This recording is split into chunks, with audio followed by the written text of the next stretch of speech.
Hi everybody. Okay, so I am going to actually tape off where I want my snow line to start and where the sky is going to end because we are going to only work in the top half of our picture for now. So I'm going to tape this off. And then I'm going to do my wash, left to right, up and down. And I'm going to start laying in the beginning of my colors for the Northern Lights. And I want to start with my brightest color first. So I'm going to use my yellow first.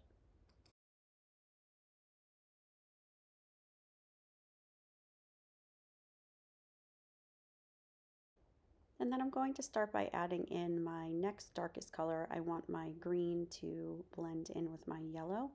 I always tell my students to think of the color wheel, and you want to make sure that the colors that you're using with watercolor, if they run together, are not going to create anything muddy. So we know that yellow is next to green on the color wheel, so we are okay. And once I get done with my green, you're going to see that I'm going to start bringing in my blues. Now again, be careful how much water you use. The paint is going to bleed a little bit because you are working on damp paper from when we wet it earlier. So you do not have to use tons and tons of water, and you'll notice as you start working, your colors will start to bleed together and run together, and that's the look that we want. That's actually going to work in our favor to create the Northern Lights because they blend so softly.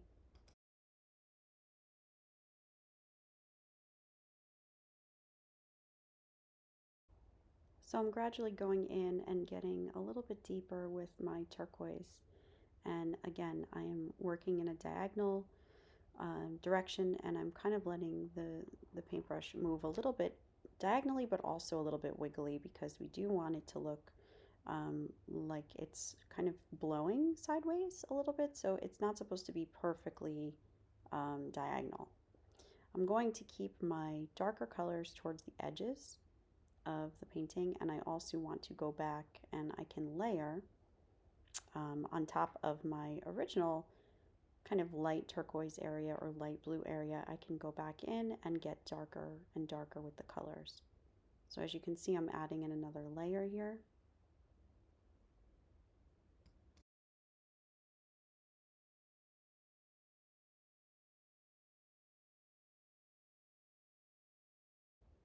Going back in and adding a little bit more of the yellow just to really brighten it up. It depends really. Sometimes the Northern Lights can be very bright and other times they can be a little softer. For this one, I wanted some really rich, bright colors. I'm just going in and darkening some of the spots, and you can see that I've put this on fast forward. You can always pause the video, but the nice thing about watching it in fast forward is you can also see how the paint moves as it gets absorbed. So as these get painted in, you can see that the color starts absorbing and bleeding out into the surrounding areas.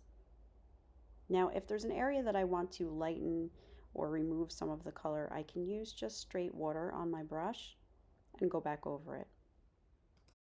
Here I'm just going to take my damp brush with no color and drag some of the colors across. It's just a nice way to get them a little bit softer and for them to blend without using any actual color on your brush. You can go back in. Again, I'm using a little bit more water and just filling in wherever you think that you'd like your darker colors to be. But we want to keep that yellow pretty bright. We need to have that kind of mark between some of the green, some of the yellow, and some of the blue. We don't want them all blended. I'm just cleaning up the areas on the edge along the tape because I was getting some puddles. Just fixing those up. Okay, this is dry, so well, mostly dry. There's a little puddle there. I'm going to carefully and slowly remove that tape because we are going to be working on our snow area. I just want to make sure that that comes off nicely. Okay, now for our snow, we want to use the similar colors, but a little bit lighter than what we did, not as rich, because we are having the lights reflecting on the snow.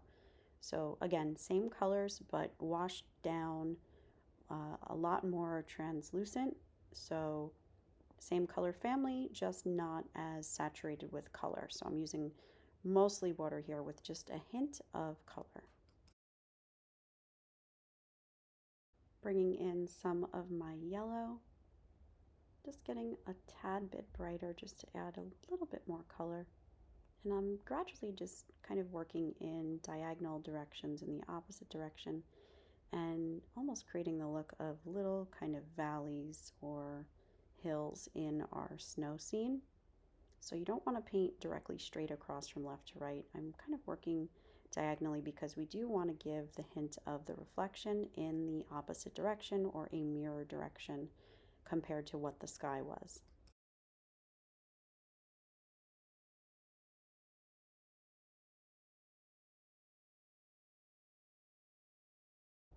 Okay, going to use some of my Daniel Smith liquid watercolors. This is lamp black because we want a nice solid black for our trees. As you know that when you have dim light coming from behind something, it's going to create a silhouette. So our trees are going to be a solid black.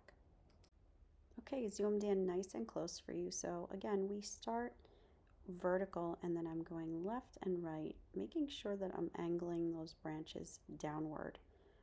They can be some of them sticking out completely horizontally, but let's make sure that most of them do kind of angle downward because that's naturally the way branches would grow. Now you can do as many trees as you would like. I am just going to do a few on this side. I didn't want to over clutter this picture.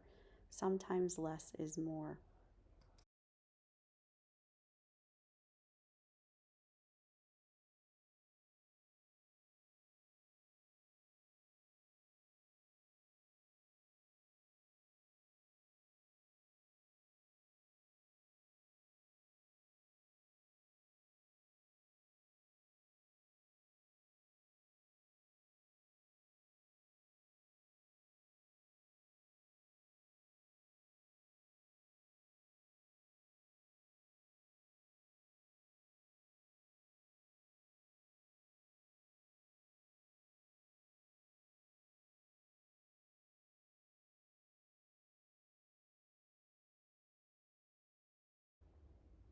Okay, so I'm going to be using my bleed proof white paint. And again, this is the Doc Martin one. And this is a bleed proof white. It is watercolor, but it is a lot thicker. So we want to keep this pretty thick because what we're going to be doing is we're going to be using the edge of our paintbrush to splatter some stars and snow into our sky. Okay, so I'm just going in and I'm working with a mostly dry brush. It's a little bit damp with some water, depending on how much you actually want the size of your splatter. I wanted mine to be pretty small, so again, I'm just flicking the area, flicking the paintbrush right off the edge of my finger. And it's hard to see. I tried to zoom in, but I can try to zoom in a little bit more in a minute. But you're going to get these really nice tiny flecks of white.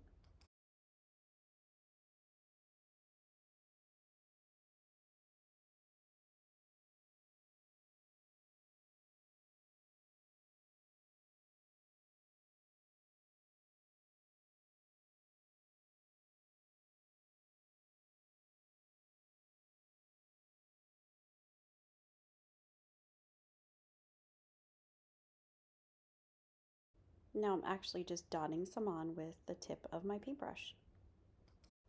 And the reveal. We are all set. And I almost forgot to sign my name.